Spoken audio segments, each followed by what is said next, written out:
우리는 구약 성경에 나오는 사사 시대에 대해서 우리는 잘 알고 있습니다. 사사 시대의 가장 유명한 말씀을 거듭해서 아마 룻기를 강의할 때도 많이 말씀드렸는데, 우리의 가장 유명한 말씀이 뭡니까? 사람들은 각자 소견에 좋은 대로 행하였는데 그것이 왜 그렇다고 사사기 말미에 그런 말씀이 있습니까? 우리는 스스로 우리의 마음에 왕을 두기 싫어한다라고 이야기했습니다. 각자가 그냥 왕이 되어서 각자의 좋은 대로 살아가는 세상, 이게 요즘의 현대사조의 흐름으로 생각하면 현대의 정신이 무엇을 이야기합니까? 근대주의를 넘어서서 이제 후기 근대주의라고 이야기하는 포스트 모더니즘에서는 누구나 자기가 생각하는 그것이 옳다라고 서로 인정해주고, 그렇게 할 때 서로의 사이가 어느 정도 이루어지는, 그럼 우리는 지금 그런 시대, 포스트 모더니즘의 시대를 살아가고 있기 때문에 그렇습니다. 그런 시대가 요즘의 시대만 있었던 것이 아니라 성경의 시대 가운데는 사사 시대가 바로 그와 같은 시대였습니다. 너무나 죄를 짓고 하나님께서 사사를 통해서 용서를 해주시지만, 그러나 반복해서 이 죄의 굴레에서 벗어날 수 없는 그 죄의 실종과 같은 적나라한 죄의 현실들을 우리가 마주볼 수 있는 것이 사사 시대입니다. 이 사사 시대는 어떻게 이루어져 있습니까? 하나님의 종 여호수아가 죽고 여호와를 알지 못하는 세대가 등장하면서 그렇게 일어나게 된 것이었습니다. 이 사사 시대 가운데 많은 이스라엘 백성들은 전통적인 여호와 신앙을 버리고 그들에게 풍요와 다산과 그리고 모든 물질적인 좋음들을, 혜택들을 줄 수 있는 바알과 아세라, 이런 것들을 더 섬기게 되었죠. 그것을 더 좋아하게 되었다라는 말이 정확한 표현일 것입니다. 여호와 하나님의 신앙을 버렸다는 말이 완전히 버린 것은 또 아닙니다. 버린 것도 아니고 안 버린 것도 아닌, 그래서 여호와도 섬기고 바알과 아세라도 섬기는, 어느 편이든지 우리에게 좋게 해주는 것이면 어떤 것도 좋다. 그것이 바로 요즘 포스트 모더니즘 시대에 나오는 혼합주의적인 마음들 아닙니까? 물질주의적인 그런 생각들 아니겠습니까? 그와 같은 생각들이 이스라엘에서는 현격히 퍼져 있었고, 그것을 통하여서 이스라엘은 종교적으로 봐도 그렇고 도덕적으로 봐도 그렇고 굉장히 죄를 먹고 마시기 좋아하는 그런 타락의 일변도로 급물살을 타게 되었다라는 것이 구약 성경의 이 사사 시대입니다. 이러한 시대의 사사 중 우리가 기억하는 가장 어떤 의미에서는 우리에게 마음에 많이 와닿는 인간적인 사사, 그건 누구입니까? 바로 우리가 샘소나이트라고 지금은 알고 있는 브랜드 이름이죠. 맞죠? 삼손처럼 돌처럼 강하다, 이래서 샘소나이트 아닙니까? 제가 잘못 알고 있습니까? 모르셨구나. 하나 또 상식 하나 늘으셨습니다. 그렇게 삼손처럼 강하다라는 뜻이 있는 그런 가방, 끈질기고 튼튼하고 이렇다라는 거죠. 그런 인물 바로 삼손이지 않습니까? 삼손은 어떤 사람입니까? 이 거룩이 하나님의 사람의 행복이요 능력이라는 사실을 가장 잘 보여준 예가 됩니다. 삼손은 태어나기 전에부터 어떻게 태어났습니까? 구별된 사람이었죠. 마치 사사시대의 마지막 인물이라고 이야기하는 사무엘처럼 기도하고 태어나진 않았지만 분명히 구별되었고, 그리고 그것을 통하여서 그는 나신인이라고 이야기하는, 어릴 때부터 포도주나 독주는 마시지 않고 어떠한 부정한 것도 먹지 않고, 특별히 우리 형제들은 머리가 중요하잖아요. 맞죠? 있는 거기 머리빨밖에 없잖아요. 맞죠? 형제들이 화장빨로 버틸 수는 없지 않습니까? 그러니까 이 머리빨로 버틸려면 이제 삼손처럼 머리를 잘 기르든지 그래서 잘 뽑든지 아니면 하여튼 컬이 좋아야 되는 그렇지 않습니까? 마치 그런 것처럼 삼손은 태어나서도 절대 머리에 그런 칼을 대지 않는, 삭도를 대지 않았다라고 이야기하는 것입니다. 그는 그러한 하나님께 구별받은 사람으로서, 나시린으로서, 다른 말로 하면 성령의 능력을 덧입는 자로서, 그는 처음 태어날 때부터 하나님의 말씀에 따라 구별되었고 하나님의 말씀대로 살아가는 그 순간에는 성령의 능력을 덧입는 자였다라는 것입니다. 대표적인 사건이 어떻습니까? 그가 나귀 턱뼈를 결국에는 하나의 손에 들게 되었고, 그리고 블레셋 사람과 치열한 싸움들을 싸우게 되었을 때 그가 나귀 턱뼈 하나로만 블레셋 사람 1000명을 죽여버리는 그런 놀라운 일들을 우리는 그 사건들을 기억할 수 있습니다. 마치 어떠한 요즘에 힘 있는 사람도 더 이상 할 수 없는 일당천의 용사, 일당백이 아니죠, 일당천의 용사가 바로 삼손이었습니다. 그런데 삼손은 이후에 어떻게 되었습니까? 우리가 너무나 잘 아는 자신의 아내는 아니죠.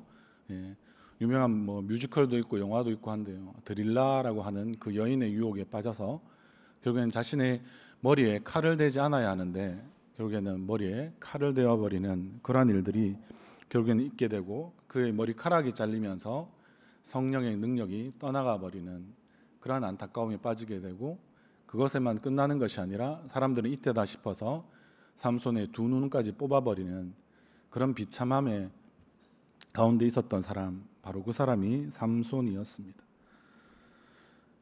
다른 말로 하면 삼손은 죄에 빠지게 되자 거룩함을 잃어버리게 되었고 그 거룩 자체가 능력이 되었던 그 사람이 그 능력을 잃어버리게 되자 더 이상 하나님 앞에 쓰임받지 못하는 비참한 인생으로 그는 끝날 수밖에 없었던 그런 삶으로 나아가게 된 것이었습니다. 여러분들, 거룩은 결국 하나님의 사람의 가장 기본적이고 근본적인 특징이다는 것입니다. 저는 누차 그런 말씀들을 많이 드리지만 신약 성경에도 보면 그리스도인이라는 단어보다는 성도라는 단어가 훨씬 더 많이 쓰였습니다. 거룩은 하나님 나라 백성의 가장 중요한 표지, 지표, 어떠한 말로 해도 괜찮습니다. 하나님 나라 백성의 중요한 특징인 것입니다. 여러분들, 우리는 우리를 부를 때 하나님 나라의 백성 이렇게 부를 수도 있지만 우리는 특별히 성도라고 부릅니다. 성도라는 말 자체가 뭡니까? 거룩한 무리, 거룩함으로 구별된 하나님 나라의 백성이다라는 뜻이 아닙니까? 우리가 그것을 알기에 결국에는 이 거룩은 하나님의 구원의 가장 중요한 목적입니다. 아마 몇 번 말씀을 드렸다시피 우리는 거룩해져 가는 삶 가운데 있는 것이 바로 우리의 모습이고, 그리고 그 거룩이란 말은 다른 말로 쉽게 이야기하면 예수님을 따라가는 것이고 예수님을 닮아가는 것이다 라고 우리는 그렇게 알고 있는 것입니다. 여러분들, 하나님이 이집트에서 종살이하던 이스라엘 백성들을 출애굽시킨 후에 광야에서 모세에게 하셨던 말씀은 출애굽기 19장 5절에서 6절까지 기록되어져 있는데요, 제가 한번 읽어드리겠습니다. 세계가 다 내게 속하였으니 너희가 내 말을 잘 듣고 내 언약을 지키면 너희는 모든 민족 중에서 내 소유가 되겠고 너희는 내게 대하여 제사장 나라가 되며 그리고 거룩한 백성이 되리라. 너는 이 말을 이스라엘 자손에게 전할지니라. 아멘. 하나님의 소유된 하나님의 백성인데 바로 그것은 거룩한 백성이 된다라고 이야기하는 것입니다. 하나님이 택하여서 구원하신 하나님 나라의 백성으로 우리는 우리의 신분이 결국에는 바뀌게 되었다는 거죠. 더 이상 우리는 애굽의 종로도 달 필요가 없고 하나님 나라의 백성으로 살아가면 된다라는 것을 말해주는데, 우리는 하나님 나라의 백성으로 이방인들처럼 우리는 여전히 죄인이었지만 결국에는 하나님이 동물의 속죄의 피로 말미암아 그들을 용서하시고 거룩한 백성으로 인정해 주신다라는 뜻입니다. 그러나 하나님이 자신의 백성의 그 죄와 잘못을 용서해 주신다는 사실만 믿고 우리는 그것을 너무나 쉽게 우리 스스로 죄 용서에 대해서 쉬운 판단을 할 때가 많이 있습니다. 이전으로 그때 이스라엘 백성들의 생각을 요즘으로 치면 우리가 예배만 잘 드리면 예배를 통하여서 우리의 모든 속죄함들을 받게 되고 우리는 또 나아가서 우리의 뜻대로 우리의 마음대로 내가 왕이 되고 인생의 주인이 되어서 그렇게 살아가면 돼 하는 것은 예배를 통하였거나 제사를 통하여서 예수 그리스도의 속죄의 은혜가 여러분들에게 미치지 못한다라는 말이 아니라, 여러분들이 그 은혜를 받고도 여전히 은혜를 함부로 하게 된다면 여러분들은 그 속죄의 은혜를 결국에는 무시하는 것이 되고, 그것을 통하여서 우리는 죄로부터의 완전한 자유함을 누릴 수 있게 되는데 그렇지 못하고 여전히 또 자신이 주인되고 자신이 왕이 되는 그 죄를 또 하나님 앞에서 짓게 되는 그러한 잘못들을 우리는 반복해서 짓게 되어서 예배의 효용 가치가 없다라는 말이 아니라 우리 스스로가 예배를 그렇게 이용하고 있다라는 것을 적나라하게 보여준다는 것입니다. 하나님은 우리가 죄를 용서받고 의인으로 인정받아서 거룩한 하나님의 백성으로 거듭난 사람이 된다면 너 이제 결국엔 너희 안에 성령께서 머무시게 될 건데, 그리고 성령과 함께 하는 사람은 거룩한 영이 우리 안에 있으면 우리의 영이 거룩하면 우리의 마음도 거룩해야 되고 우리의 생각도 거룩해야 되고 결국에는 최종적으로 무엇이 거룩해야 됩니까? 우리의 모든 인생이 결국에는 거룩하게 되어지는 이 일로 우리는 부름받은 자들이다라는 것을 우리는 알아야 합니다. 그럴 때 우리는 어떻게 합니까? 거룩한 인생, 바로 그한 거룩한 삶을 우리는 추구하며 살아야 우리 스스로가 마땅한 성도로서 부름받는 것이 부끄럽지 않는 그런 삶들을 하나님 앞에 살아갈 수 있다라는 것입니다. 그런데 여러분들, 거룩이라는 것은 어떻게 정의 내릴 수 있을까요? 거룩이라는 것은 결국에는 우리는 하나님과 우리가 죄 때문에 분리되어져 있는데 이제는 우리가 어떻게 살아야 된다는 말입니까? 하나님과 우리가 죄로 인하여서 분리된 것처럼 우리는 거룩 때문에 세상과 우리가 분리된 삶을 살아야 된다라는 거죠. 다른 말로 하면 우리는 하나님의 편에 서는 것이고 세상은 세상대로 살아가는 그런 분리된 삶들을 우리는 살아야 된다라는 것이 거룩의 뜻이라는 것입니다. 그래서 하나님과 죄인이 분리되고 이스라엘과 이방인이 분리되었다라고 우리는 그렇게 보는 것입니다. 하나님은 죄가 없으신 분인데 결국에는 인간은 죄를 지었고요. 그래서 거룩한 이 하나님은 죄인과 분리될 수밖에 없었는데, 하지만 하나님은 거룩하신 그분과 죄인이 다시 만날 수 있는 방법들을 구약 가운데는 허락해 두셨던 것이 바로 우리가 지난 시간에 예배 이전에 그냥 가장 비슷한 구약의 표현으로 치면 제사라는 말씀을 드린 적이 있습니다. 레위기에 나오는 결국에는 제사법은 무엇을 이야기하는 것입니까? 하나님의 은혜로 구원받은 이스라엘 백성들이 이방인과 분리되는 것이 바로 이 제사를 통한 하나님의 거룩입니다.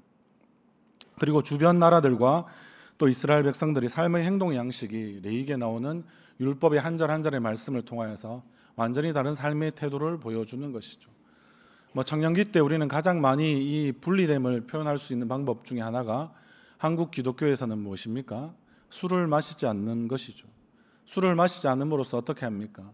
마치 삼손의 능력이 바로 우리를 통해서 나타난다는 것이 아니라 우리는 그와 같이 그리스도인으로서 우리가 이 거룩이 능력됨을 고백하고 그리고 그들과는 다른 삶의 방식을 우리는 선택하는 우리의 결단과 헌신을 보여주는 것이 한국 사회에서, 특별히 한국 기독교에서 우리가 술을 마시지 않는 그런 모습들을 통하여서 우리가 나타낼 수 있는 우리의 신앙 양심이기도 하다는 것입니다. 그런데 우리는 인간 스스로 앞에 말씀드린 레위기의 이러한 율법을 통하여서 우리가 이 모든 율법을 지키고 거룩함에 이르를 수 없는 죄인이라는 사실을 우리는 실제 레위기의 모든 제사법과 레위기에 나오는 모든 율법, 아니면 더 범위를 확장시켜서 모세오경 가운데 나오는 모든 율법들을 우리가 지킨다 하여도 우리는 결국에는 우리 스스로 거룩함에 이르를 수 없는 죄인이라는 사실을 더 분명하게 알게 해주셨죠. 그것을 통하여서 예수 그리스도가 이 땅 가운데 오게 되시고 죄 없으신 예수님이 우리의 죄, 인간의 죄를 대속하실 구세주로 이 땅에 오시게 되고, 그리고 그가 우리를 위해서, 우리의 죄를 위해서 대신 죽으심으로 우리는 거룩한 하나님의 공의를 그 가운데 만족시킨 그 사건, 예수 십자가의 사건으로 우리 모든 인간들은 죄로부터 자유로워지는 구원의 길, 그런 새로운 길, 그러한 생명의 길을 걸어갈 수 있게 된 것입니다. 사랑하는 성도 여러분, 그러하기에 우리 스스로는 이 거룩하게 되는 것도, 우리가 예배를 드리는 가장 우선적인 이유도 결국엔 하나님의 은총이었고, 그리고 우리가 거룩해지는 것도 결국에는 모든 것이 무엇입니까? 오직 은혜로만 가능하다라는 사실을 우리는 벗어날 수 없는 그런 삶들을 살아가야 되는 것이 우리의 삶이 된다라는 것입니다. 여러분들, 우리는 율법으로서 점점 거룩해지는 것이 아닙니다. 물론 율법을 우리는 또 단순하게 말씀이라는 걸로 대체할 수 있지만, 그러나 율법의 반대말로 우리가 은혜를 사용할 때는 늘 율법이 아닌 은혜로만 우리는 결국에는 점점 거룩해질 수 있는 사람이다라는 것을 우리는 분명히 알아야 할 것입니다. 그런 면에서 오늘의 본문들을 우리는 좀 더 살펴보고자 합니다. 오늘 읽었던 우리 20절의 말씀 한번 같이 읽도록 하겠습니다. 큰 집에는 금그릇과 은그릇뿐 아니라 나무그릇과 질그릇도 있어 귀하게 쓰는 것도 있고 천하게 쓰는 것도 있나니. 21절까지 읽겠습니다. 그러므로 누구든지 이런 것에서 자기를 깨끗하게 하면 귀히 쓰는 그릇이 되어 거룩하고 주인의 쓰심에 합당하며 모든 선한 일에 준비함이 되리라. 아멘.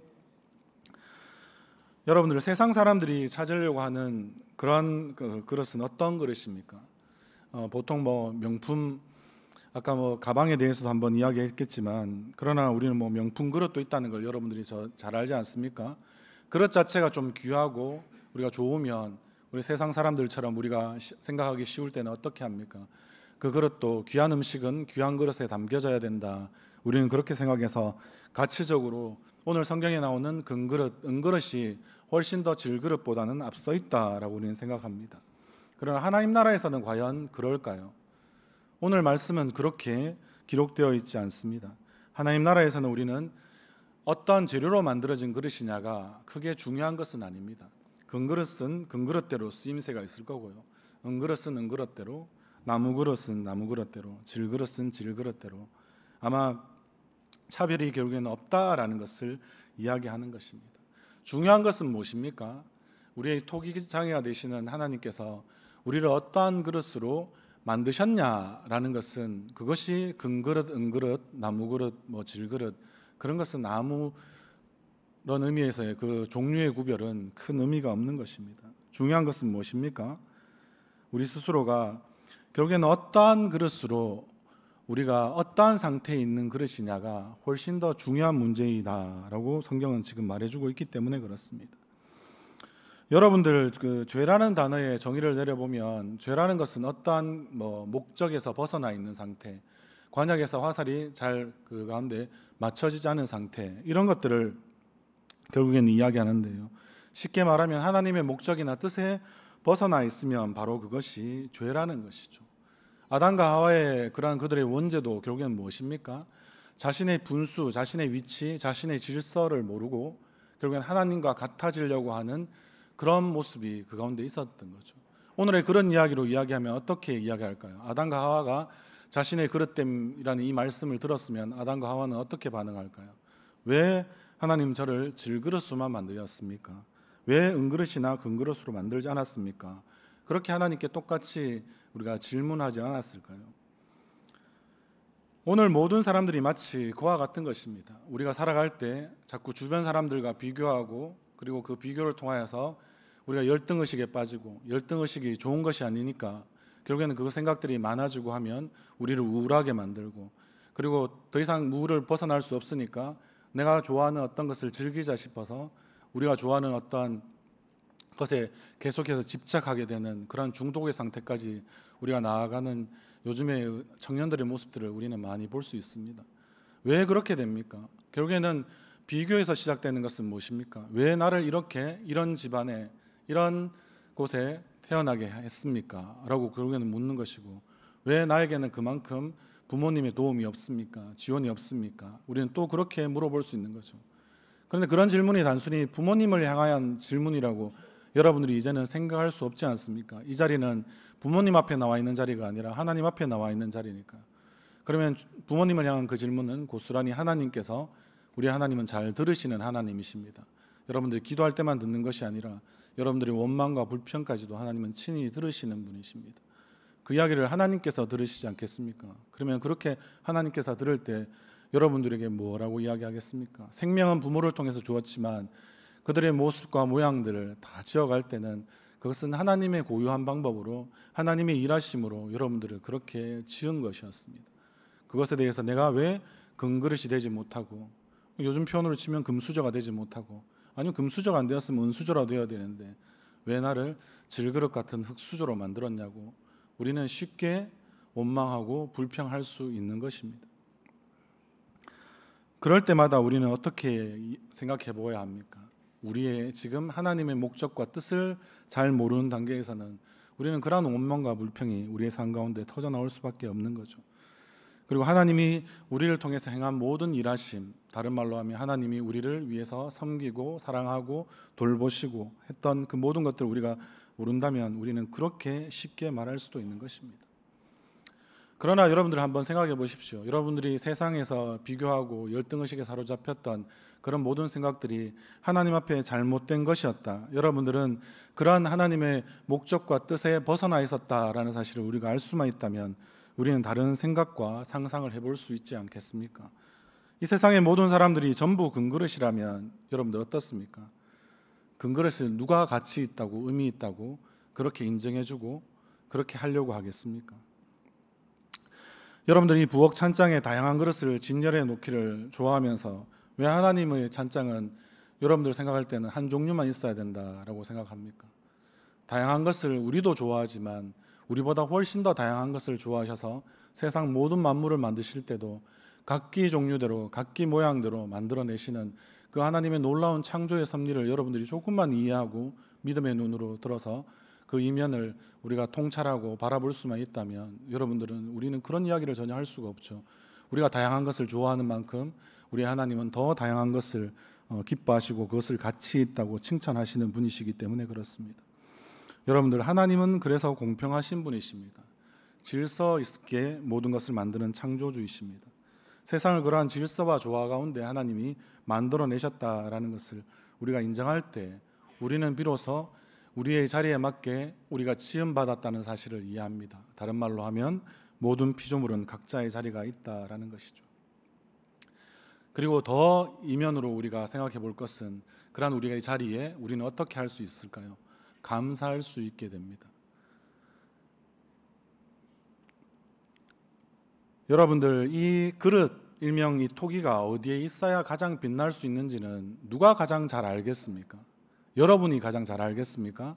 여러분은 하나의 토기라고 봤을 때 하나님이 토기장이라고 하는 이 비유 가운데 하나님이 우리를 토기로 그렇게 만드셨으면 우리의 모습이 있어야 될 곳 그 자리가 바로 가장 빛날 수 있는지는 하나님만이 가장 잘 아시는 거죠. 그래서 우리는 스스로 생각할 때 무언가 자꾸 다른 것을 옮겨보고 다른 것을 생각해 보면 우리가 그 좋을 거야 라고 생각하고 우리가 자기 자리를 지키지 않는 경우가 많은데요, 그것은 바로 어떤 의미에서는 하나님의 뜻을 또 하나님의 뜻을 묻지 않고 행동하는 우리의 어리석음에 지나지 않을 수 있습니다. 그러다 보면 자꾸 우리는 죄에 더 가까워지고 죄를 먹고 마실 수밖에 없는 그런 상황에도 이르기 때문에 그렇습니다. 여러분들, 결국에는 이 토기장이와 이 그릇의 비유 가운데 여러분들 가장 가치 있다라고 생각하는 것은 무엇입니까? 그럼 가치라는 말을 우리의 가장 좋아하는 말로 써보자면 쓸모라고 하는데요, 여러분들 토기장의 손에 잡혀있는 그릇 중에서 가장 행복한 그릇은 어떤 그릇이겠습니까? 1번 금그릇, 2번 은그릇 이런 이제 예시는 필요 없겠죠. 맞죠? 1번과 2번밖에 없습니다. 가장 쓸모있게 많이 토기장의 손에 쓰임받는 그릇, 2번은 전혀 쓰임받지 못하는 그릇. 어떤 것이 더 행복하겠습니까? 당연히 1번이지 않겠습니까? 여러분들, 쓸모, 가치는 결국에는 우리가 스스로 정할 수 있는 것이 아니고 세상이 정해주는 것도 아니고 우리를 지으셨다고 성경에서 분명히 그 진리 가운데 선포하는 하나님이 우리의 토기장이 되셔서 우리의 쓸모와 가치를 반드시 정하신다는 겁니다. 그 가운데 여러분들, 지금은 나는 그렇게 쓰임받지 못하는 것 같아, 나는 쓰임받지 못하니까 쓸모없다라고 생각할 수 있지만 그러나 그렇지 않습니다. 그래서 여러분들 스스로 그럴 때 여러분들이 그 외모 컴플렉스에 빠지기도 하지 않습니까? 아니면 능력치의 컴플렉스에 우리는 빠질 수도 있습니다. 그러나 외모나 능력 같은 것도 결국에는 하나님이 정하신 그 쓸모가 있는데 그 사람이 잘 사용되어진다면, 쓰임새만 있다면 그 사람이야말로 가장 아름다운 그릇이고 가장 능력 있는 그릇이 된다라는 것이 성경이 우리에게 설명해 주고 있는 이야기입니다. 여러분들, 그러하게 우리는 가장 지금 하나님이 중심을 보시는 하나님께서 우리의 가운데 어떤 것을 가장 귀하게 보실까요? 결국에는 우리의 상태를 가장 중요하게 지금도 살펴보신다는 것입니다. 여러분들, 무슨 그릇인지 어떤 그릇인지가 결국에는 중요한 것이 아니라 우리의 주님께서는 결국에는 우리의 인생의 주인 되시니까 이름을 하나님이라고 부르지 않고 우리가 신약에서 와서는 이제는 주님이라고 부르지 않습니까? 그 주인 되신 주님께서 우리가 깨끗한 그릇을 원한다라고 이야기하시는 거죠. 그러하기 때문에 우리는 지금 우리 안에 있는 마음에서 여전히 마음이 영적인 전쟁터라고 말씀드릴 수 있는데, 그런 죄와의 싸움에서 우리가 번번이 패하기도 하고, 그리고 그것 때문에 우리는 죄를 계속해서 먹고는 마시는 상태가 되면 하나님은 그 사람을 쓰고 싶어도 쓸 수 없는 그런 상태에 있는, 다른 말로 하면 깨끗하지 못한 그런 더러운 그릇이 될 뿐입니다. 그러면 우리 스스로는 어떻게 해야 합니까? 말씀을 가까이 하면서 이전에 나의 행동이 잘못되었던 것이 있다면 그런 사실을 깨닫게 되면 우리는 그것에서 가차없이 돌아서는 그런 진정한 회개가 우리에게 필요할 뿐이지 않습니까? 여러분들, 우리 스스로 그러하기 때문에 우리가 행복하고 싶다면 그냥 하나님 앞에 나오면 그저 행복해지는 것이 아닙니다. 우리의 죄의 문제를 해결해야 여러분들이 최종적으로 하나님, 그 거룩하신 하나님과 함께함으로 우리는 행복해 삶들을 살아갈 수 있는데, 그러하기에 우리 안에 이런 거룩함을 이루어가기 위해서 우리가 우리 스스로에게 있는 어떠한 것들을 우리는 이 죄를 끊어내야 하고 그런 것들을 저버려야 하겠습니까? 결국에는 우리가 때로는 요즘에 많이 하는 동거, 아니면 도박, 아니면 마약, 포르노, 혼전 섹스, 이런 여러 가지 은밀한 죄들이 우리 청년기 때는 너무나 많이 즐길 수 있는 것들이 우리 안에 많이 있음을 우리는 고백할 수밖에 없습니다. 자칫하면 우리는 그런 것들은 너무나 쉽게 우리 주변에 돌아보면 내가 행할 수 있도록 만들어주는 것들이 많이 있습니다. 그러면 그것들이 결국엔 잠시는 앞에 말씀드린 비교, 또 열등의식, 이런 것들 때문에 우리가 혼란스럽고 우울하고 그렇게 있을 때 우리를 잠시 즐기는 것을 통하여서 그것에서 우리가 잠시 해방될 수 있는 것처럼 그렇게 세상은 우리를 속이기도 합니다. 그런데 여러분들, 그게 한 번이 되고 두 번이 되고 세 번이 되고 반복해서 되면 여러분들을, 죄라는 것은 그냥 우리를 가만 놓아두지 않습니다. 죄라는 것이 실제는 중독성이 있습니다. 그럼 그것이 어떻게 할까요? 내가 그것을 벗어날 수 없게끔 우리를 가두게 되는 것이죠. 하나의 감옥도 될 수 있지만 더 강력한 것은 보이지 않는 감옥처럼 우리의 삶을 지배하고 있다는 것입니다.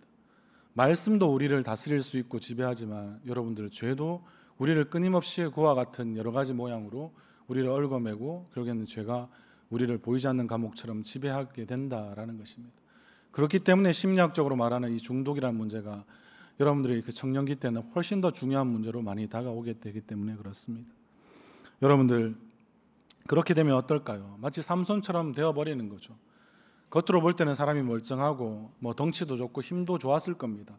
누가 봐도 그 힘이 어디에서 나오는지는 모르는 세상 사람들은 겉보기에 이 사람은 정말 힘 있어 보이고 잘나 보이고 그렇게 보이는 그런 사람인데, 그러나 이 삼손처럼 우리가 죄로 인해서 우리의 삶을 그냥 방탕하게 내버려 두면, 이름은 성도라는 이름이 있지만 우리는 그러한 거룩으로 살아갈 수 없게 되고, 그러면 누가 봐도 죄를 이길 수 없는 사람이기에 그 사람은 하나님의 편에 봤을 때 하나님의 능력이 없는 사람, 싸울 수 없는 사람, 그런 거룩의 능력을 잃어버린 그런 사람이 되는 것에 지나지 않습니다. 여러분들, 그러하기에 우리의 삶 가운데 있는 우리는 성령의 역사를 날마다 기대하고 소망해야 합니다. 성령만이 우리를 결국에는 이 죄를 이길 수 있고 거룩하게 살아갈 수 있는 힘을 주시기 때문에 그렇습니다. 성령이 원래 우리 가운데 일하시는 방법들은 어떻습니까? 우리 안에 우리가 계속해서 말씀을 가까이 하고 말씀을 사랑하게 만들고, 그리고 그 말씀이 우리 안에 들어오면 성령께서는 이 말씀을 통하여서 우리의 모든 마음의 상태에 다시 한 번 더 평화로운 상태, 기쁨의 상태, 감사의 상태로 우리의 마음들을 만들어 갑니다. 이렇게 될 때 우리는 어떻게 이야기할 수 있을까요? 말씀을 가까이 하지 않는 사람인데 우리는 거룩하게 살아간다라고 도저히 말할 수 없게 되는 그런 삶이 있는 것이죠. 우리 시편 119편 9절 말씀에 이런 말씀이 있습니다. 청년이 무엇으로 그 행실을 깨끗하게 하리이까? 주의 말씀만 지킬 따름이니이다 라고 되어 있습니다. 사랑하는 우리 청년 여러분들, 또 우리의 성도님들 다 마찬가지 아니겠습니까? 오래된, 그리고 앞서 있다는 우리의 성도님들도 이 죄의 문제에 대해서는 누구도 자유로울 수 없음을 우리는 압니다. 그리고 청년의 이런 많은 유혹들이 더 강하게 우리를 때로는 짓누르고 우리를 끌어당기고 있는 그런 상황에서는 더욱더 우리 스스로 이 거룩을 우리는 소망하고 사모하고 살아가지만 그렇게 되지 못하는 자신 때문에 더 깊이 절망하기도 하는 것입니다. 예수님도 마찬가지로 시편 기자와 같은 똑같은 말씀을 하셨는데요. 요한복음 17장 7절에 그렇게 말씀하십니다. 그들을 진리로 거룩하게 하옵소서. 아버지의 말씀은 진리이다 라고, 이렇게 대제사장 되신 예수님께서 우리를 위해서 십자가를 지시기 전에 그렇게 또한 기도하셨습니다. 여러분들, 진리로 거룩하게 되는 것, 진리의 길을 걸어가는 것, 그것은 결국에는 거룩한 길이고, 그 길을 걸어가기 위해서는 우리에게 말씀이 없이는 우리는 그 길을 걸어갈 수 없고 죄를 이길 수 없다라고 이야기합니다.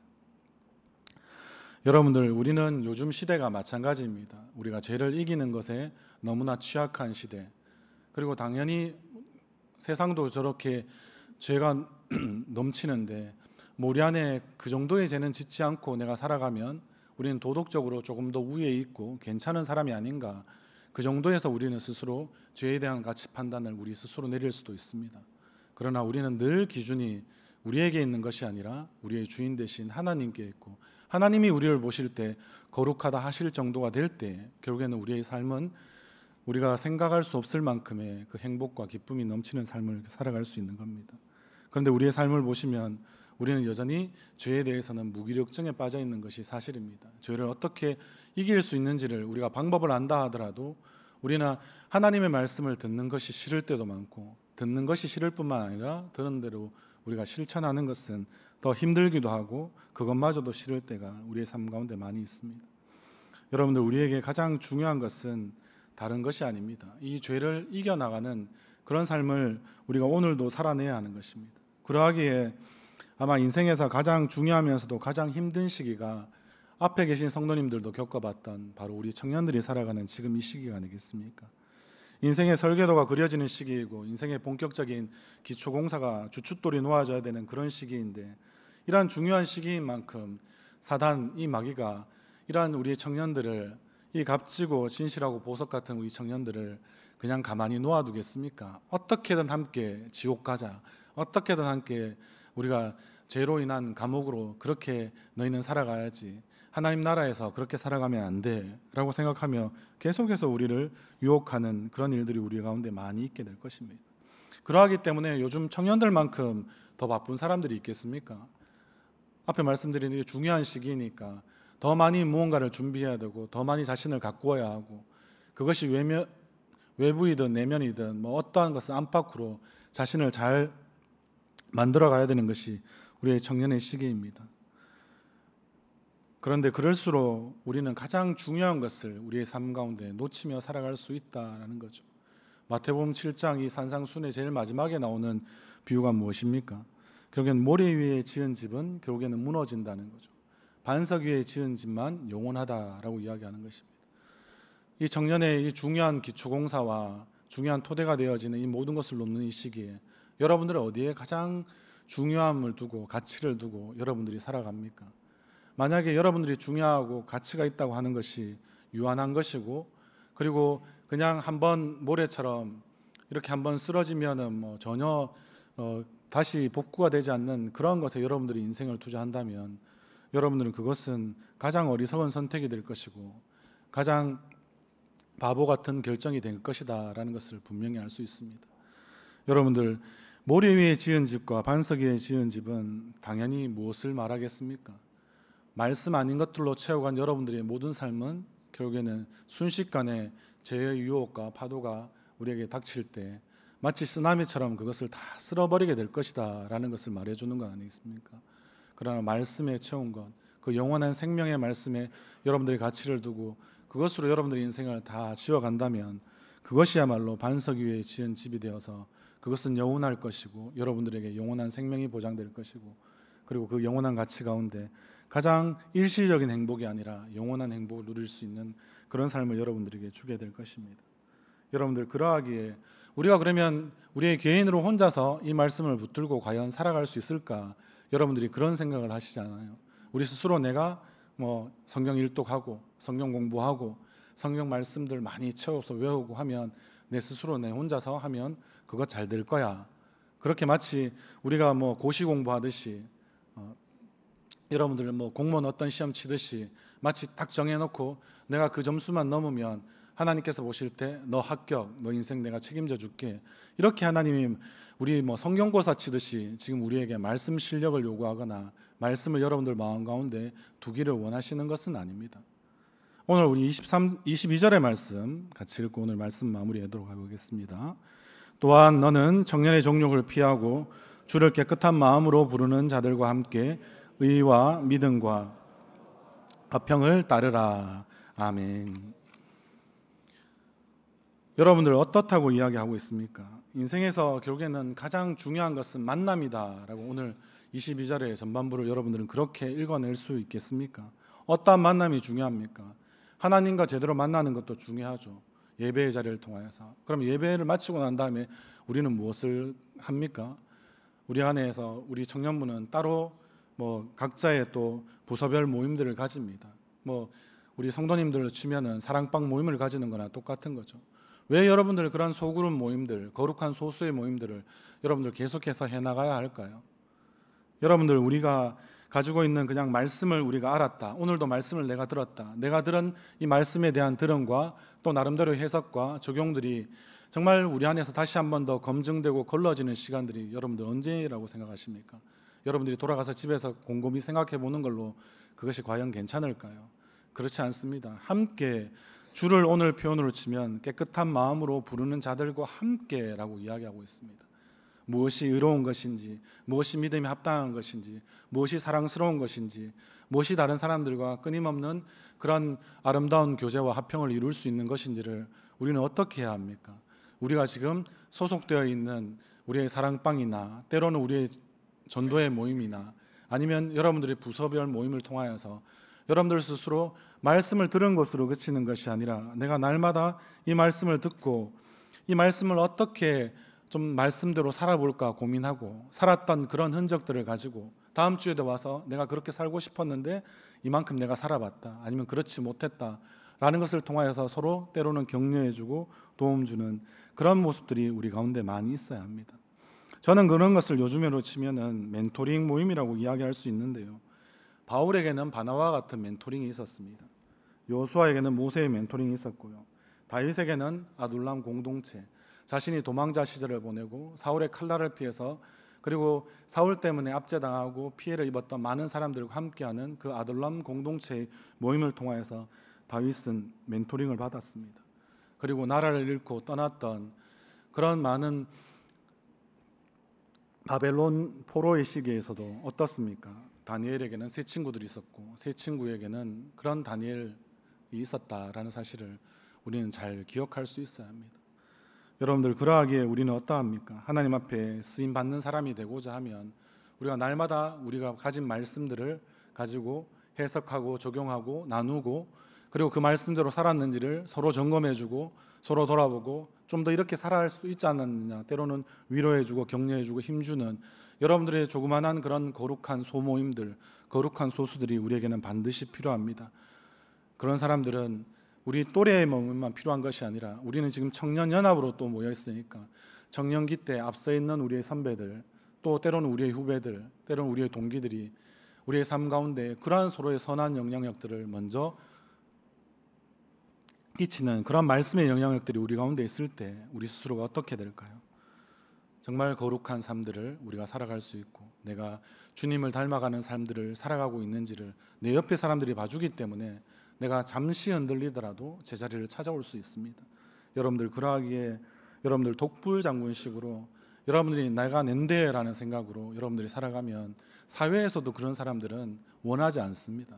그러나 우리의 교회는 더욱더 바로 그런 사람들, 혼자가 아니라 함께 할 수 있는 사람들, 그 가치를 아는 사람들을 찾을 것이고 그런 함께함의 정도가 세상에 말할 때 이익을 따라서 함께하는 것이지만 우리의 이 교회는 그 거룩함을 따라서, 그 정결함을 따라서, 깨끗함을 따라서 그렇게 우리는 함께하는 정말 지고지순의 가치가 있는 가장 아름다운 함께의 공동체, 바로 교회 안에서 여러분들은 그것을 끊임없이 말씀의 공동체로 여러분들 자신들을 실험하고 여러분들 자신들을 세워나가고 단련하고 훈련받는 그런 우리의 청년들, 또 우리의 성도님들 다 되시면 좋겠습니다. 그래서 혼자 가지 않고 끝까지 우리가 영원한 천국물에 이를 때까지 여러분들이 그 순례의 발걸음들을 멈추지 마시고 말씀 공동체인 여러분들과 함께 손잡고 있는 선배, 후배, 동기들과 함께 그 손을 끝까지 놓지 마시고 우리가 천국문에 이르러가는 그러한 힘들지만 거룩한 나그네우스의 그런 발걸음들을 끝까지 옮겨나가시고 그러한 삶으로 주님을 기쁘시게 하고 죄에 대해서는 승리하는 또 한 주가 되시기를 주님의 이름으로 간절히 소원합니다.